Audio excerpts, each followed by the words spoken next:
I just watched Superman 2. I loved it. It's charming and warm and full of heart. I'm going to be critical of it in this review, but I'm breaking it down because I liked it. I respect it. Superman 2 is a great sequel. With that said, that was a very odd experience watching that practically back to back with the first movie. The first thing I noticed was the flying was way worse. That was kind of shocking. If I had watched the second movie first, I would have been like, "Oh, the technology wasn't there yet. It's fine that it looks a little weird." But because I watched the first movie first, and I thought they handled it pretty well. I mean, it wasn't perfect, but it didn't take me out of the story. And then I go to the second one, I'm like, "You had this figured out. Why doesn't it work now?" I mean, like they had more elaborate things. They had fighting in the air, and that being weird is fine, but like just normal flying shots looked very odd. I'm not sure why. I mean, the action was super fun. I love the antagonists. They were very intimidating and still in the goofy Superman kind of vibe, but more intimidating than Lex Luthor was in the first movie. They were fun. The narrative was very frustrating to me because it felt like there was a lot of missing content. The narrative through line was like missing. There were scenes that were so clearly missing. Like the emotional climax of that movie, I will argue isn't even there. It's off screen. Critical information was off screen. And I'm like, why? So I looked it up and apparently the director was like fired mid-production or something like that, and they brought a different guy, and because of union rules he has to have directed 80% of this film to get director's credits, so he had to reshoot everything the other guy did and like kind of take the whole thing over. And once I read that, everything made sense. There's a reason it lacks cohesion, because it does lack cohesion. There's so many things that clearly should be there that are just gone. I'm gonna talk about spoilers. So the entire story is one part is these criminals from Superman's planet have come down and are going to try to take it over. And while that's happening, Lois Lane has figured out finally that Clark Kent is Superman. And then they kind of have a date and it's very sweet and whatnot. And then he finds out kind of random, like out of nowhere, that if he wants to be with her, he has to give up his powers. And he just is like, okay, I love her, I'm gonna do it. And then he does it. He gets into this chamber that apparently gives up his powers forever. And then he and her get together. This is, by the way, in like the super North Pole where the Superman headquarter ice fortress of solitude is, and that was the first um just basic narrative logic error that threw me out. I'm like, if you're gonna give up your powers, how are they gonna get back home? I mean, they're gonna walk, and that's off screen. So they just kind of reappear in Metropolis later after that happens. I'm like, he didn't fly her. How did they get there? Like what happened? It took me out just because I'm like, dude, you don't have a car. You don't have anything to get down. How is that happening? But that one was at least minor enough. Well, it's not minor from a logic perspective, but minor enough narratively that you could be just like, okay, whatever. So then he's lost his powers and then finds out Zod is taking over the world and he's like, "Oh, I have to do something," but he can't cuz he doesn't have his powers. So he like, "I have to go back." So he goes back to the Fortress of Solitude in like the North Pole or wherever that is. He walks there. Like, and they do show scenes of him walking there. And you're like, that's going to take forever. And it's not clear how long that takes. But it's just narratively, he keeps going from like here to there, here. It's it, the logic of it. I know this is a comic book movie. I know this is Superman. I know that he turned back time in the last movie by affecting the rotation of the Earth. This is not a story that makes a lot of sense usually. However, these are narrative logic errors. It affects the narrative. It's not like a science. I feel like it's different than throwing science to the wind. It's throwing basic logic to the wind, and that disrupts the narrative because the narrative needs to be a little consistent. So that drove me crazy.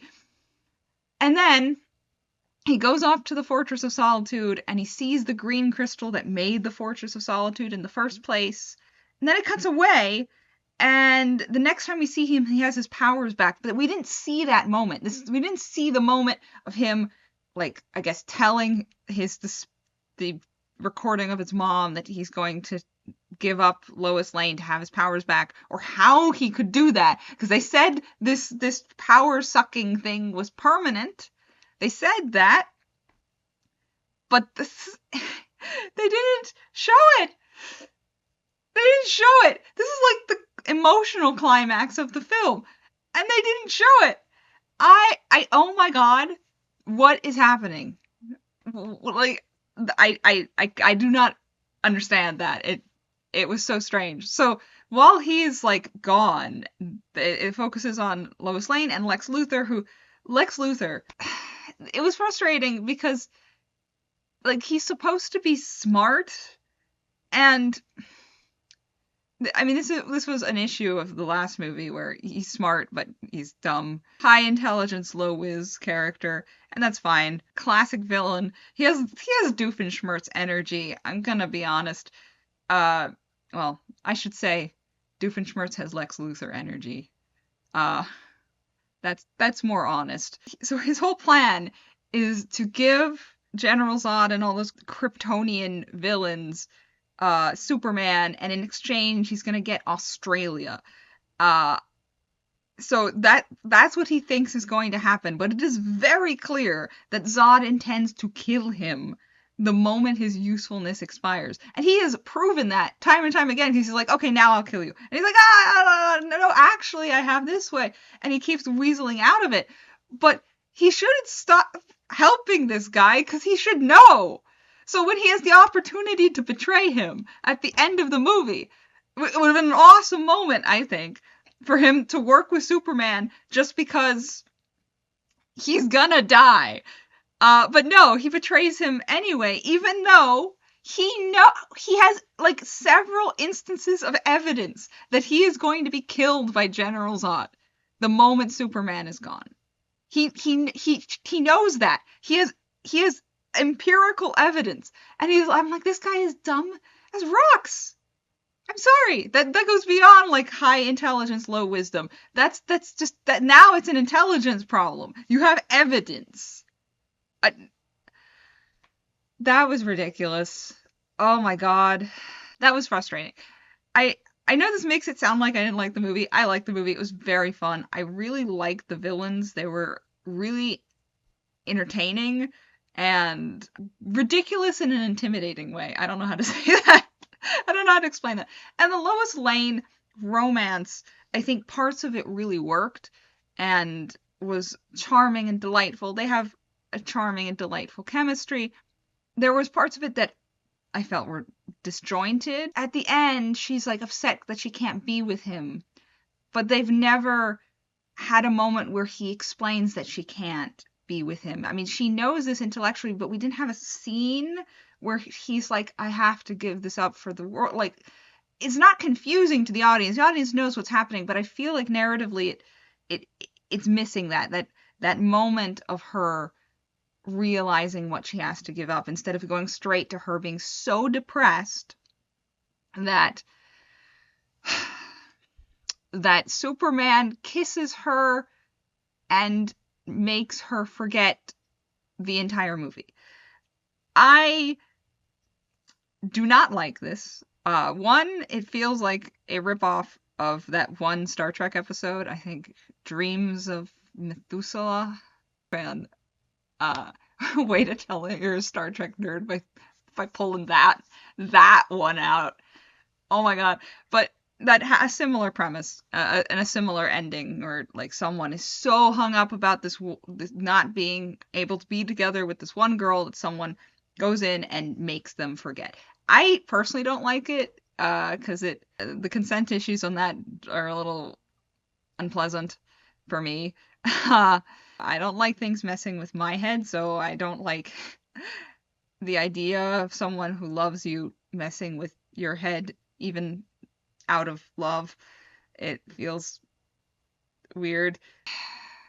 I mean, it's supposed to be sad, and I get that, but it also narratively robs some of the story of its meaning a little bit, kind of resets the story back to one, and so it's like, what was the point of this? I understand what the point. I get it. I do get it. I don't like it. I understand what they're going for. I think they did get what they were going for, but I don't like it. Uh, uh, yeah, it was fun action, fun story. I preferred the first one. I just think it was a little more cohesive. But it was very entertaining. It was delightful. There's a reason that that movie is not forgotten. It's it's special. It is. I've been complaining about it for almost this entire video, but I actually really like it. My grievances come from a place of love. Anyway, that's what I have to say about that. I hope you guys have a great night. I'll see you on the next one.